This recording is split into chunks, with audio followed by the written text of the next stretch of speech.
So today I have the sheep eye, and this is for Anatomy Lab 220.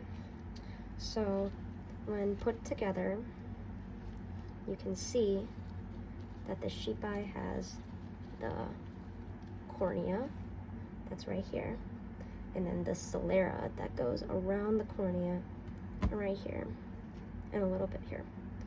And then for the cornea is the transparent covering that allows the light to enter into the eye, which everybody has.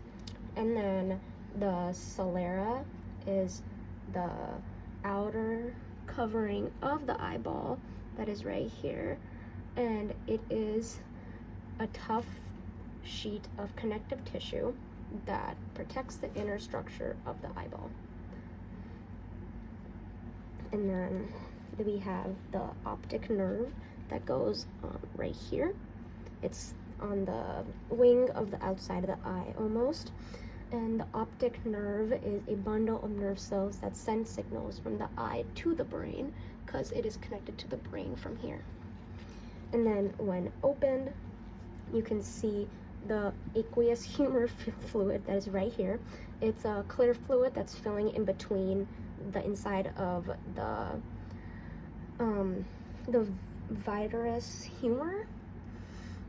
The vitreous humor, that is the fluid that files in the vitreous body that helps maintain the shape of the eyeball, which is right by the lens. And the lens are the transparent structure that focuses on the light coming in through the cornea.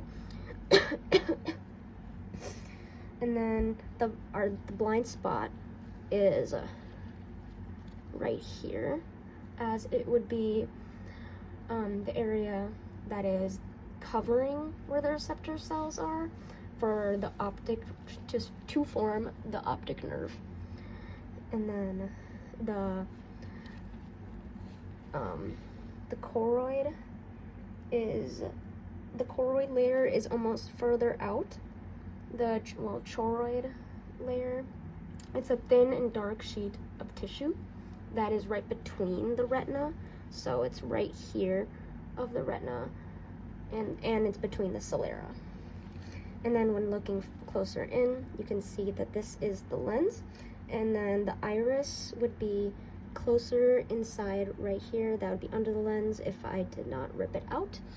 And the iris is the diaphragm that regulates the size of the pupil, and then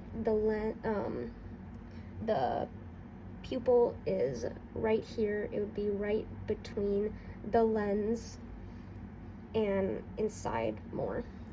And the pupil is the opening through which light enters the eye.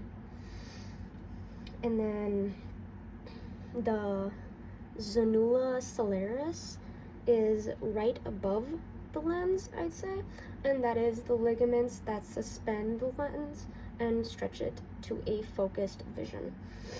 And then